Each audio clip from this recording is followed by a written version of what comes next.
Thank you very much, Cindy, for the cheering. I feel like I was kind of shadow boxing already. It's good to be here. Thank you for the invitations, Doug, and see so many familiar faces, Sandiaga and Kevin. Saw some from Indonesia as well. This is a great honor. But before you were wondering what is PT Social Entrepreneur Indonesia, this is the first time I see that here. So it may be the wrong logo, but but that happens to me a lot in my business. Some investment make, some investments didn't make, some company that I not even associated with appear. But that's life, I guess, and don't change it. Hopefully, one day I'll be associated with this company. I guess a little bit of a background. I'm here to learn. You guys are amazing and I have amazing stories.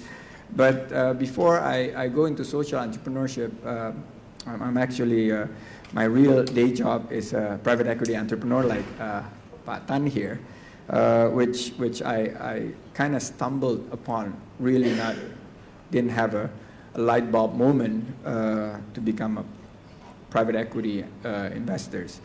Come back to 1997, I was living here actually in Singapore, and I was happily working as a professional. One day in beginning of 1997, at the onset of the financial crisis, I found something on my table, which is basically a letter of terminations of my employment. I was working for an investment firm. People say that it is called pink slip.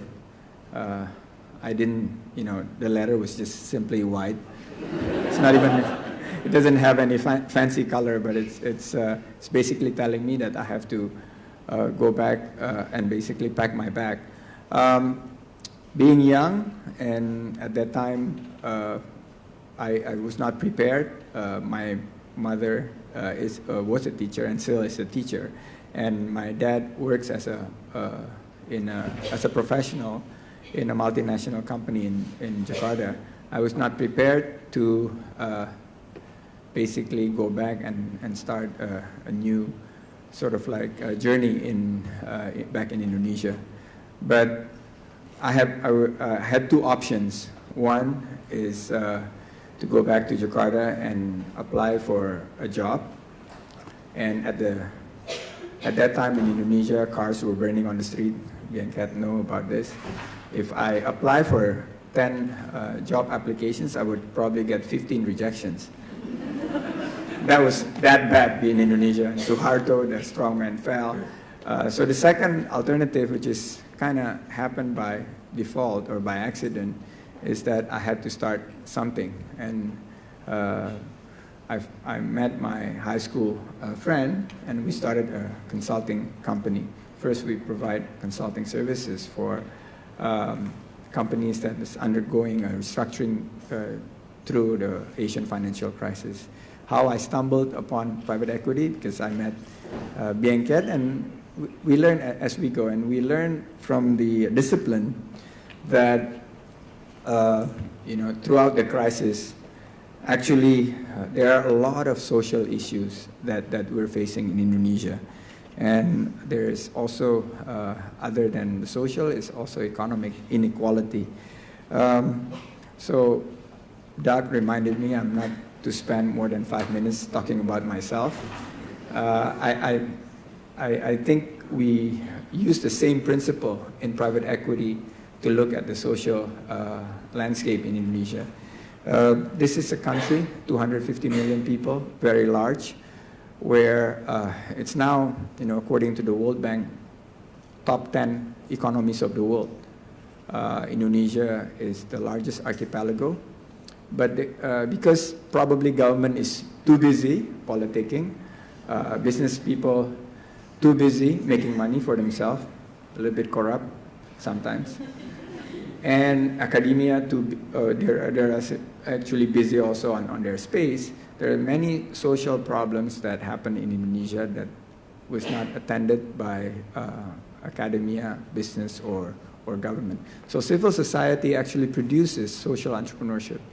And I happened to also meet some of the early adopter of social entrepreneurship in Indonesia. In 2009, we started the associations for social entrepreneurs. So we come across people from different parts of Indonesia that focus on pretty much making sure that some of the social problems that has not been fixed by government or by business is being solved. So people like Pak Hadi Sulis, which is basically coming from a place in East Java, he found a problem whereby his father was a milk farmer, and the milk goes bad after 20 days. So, and he doesn't have a freezer. How does he make sure that the product will still be good after 20 days? So he innovated a technology whereby he pasteurized the milk so it can stay for good without killing the good bacteria for about another 40 days. That completely changed his livelihood, whereby the father can actually produce more income and he can go to school. Pak Nur Huda, Toshi knows about this man, actually saw two issues in Indonesia. First is the environmental issues. Second is the healthcare issues, whereby a stove in an Indonesian family, especially in the rural village, is basically put inside the house and created so much smoke, and it caused some respiratory disease. And also some of the problem resulting from the subsidy of the kerosene.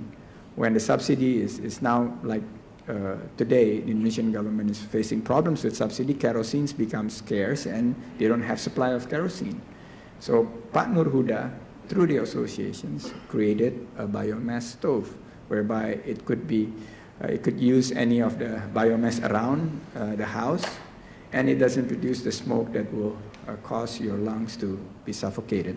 So these type of social issues are addressed by social entrepreneurs, and we at the associations actually spend time to first identify them, recognize them, and then we also basically mentor, and sometimes we also provide funding. I think we applied the private equity way of doing this. Many of you are private equity investors here, because deploying $1 in comparisons to deploying $10 is actually you have to go the same diligence. So I guess what I learned from private equity is you have to have the right due diligence.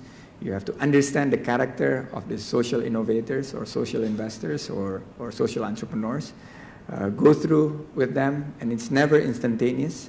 It's always a process, 2 to 3 months process. Negotiating your involvement. They don't understand books.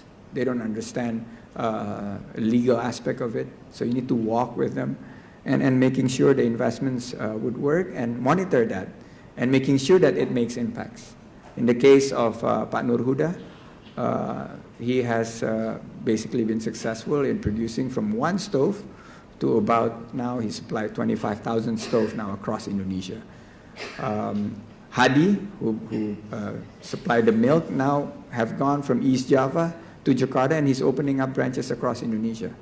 This model was actually being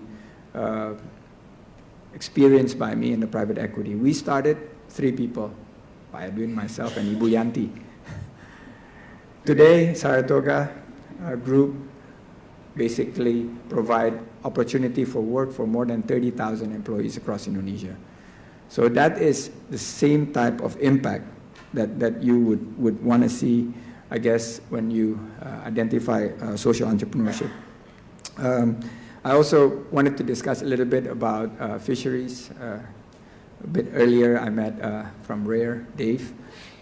We also invested in a fish processing company, whereby in the last 5 years, they've been seeing more and more less supply, or actually less and less supply of fish of any quality. So you need to have an innovations on how to make sure that the supply will stay very, very robust. So you work with communities, and here you find communities around the coastal is very, very in a difficult shape.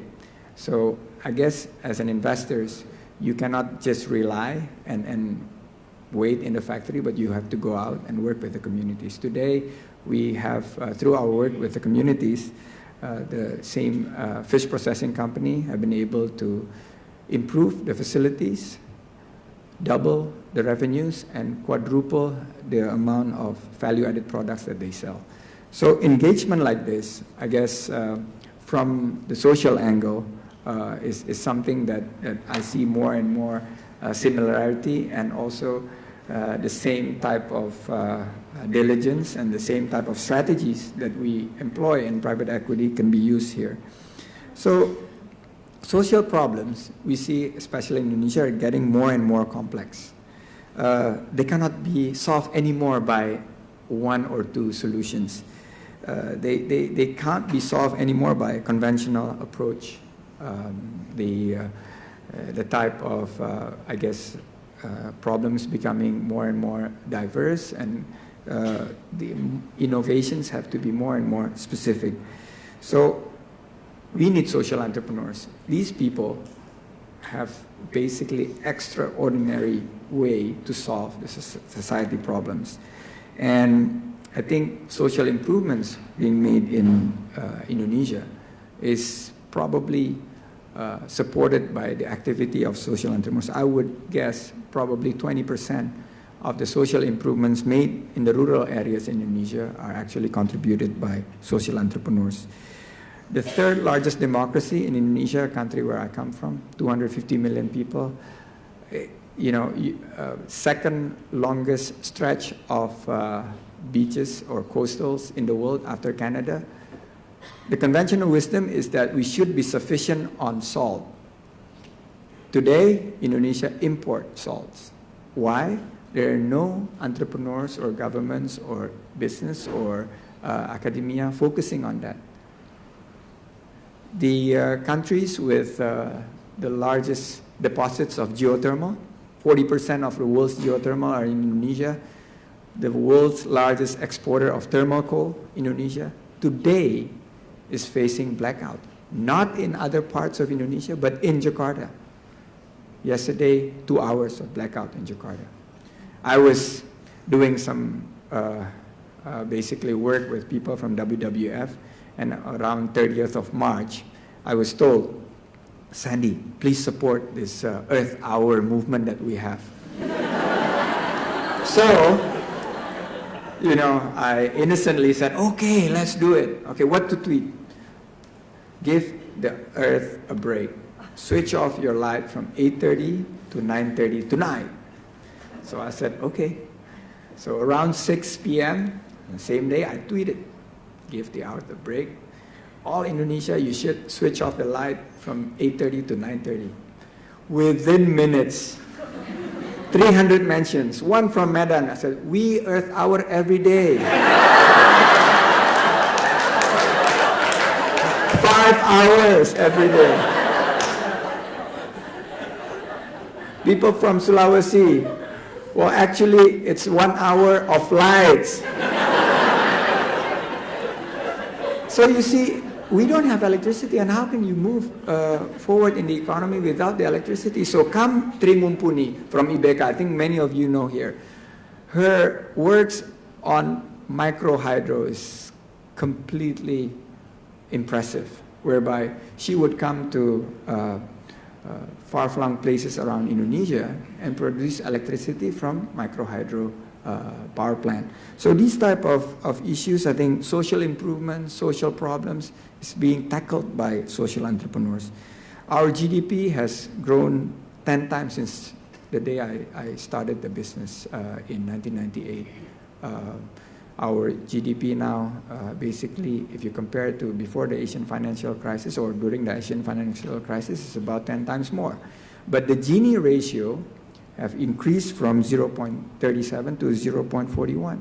So what happened is the rich is getting richer, the poor is getting poorer.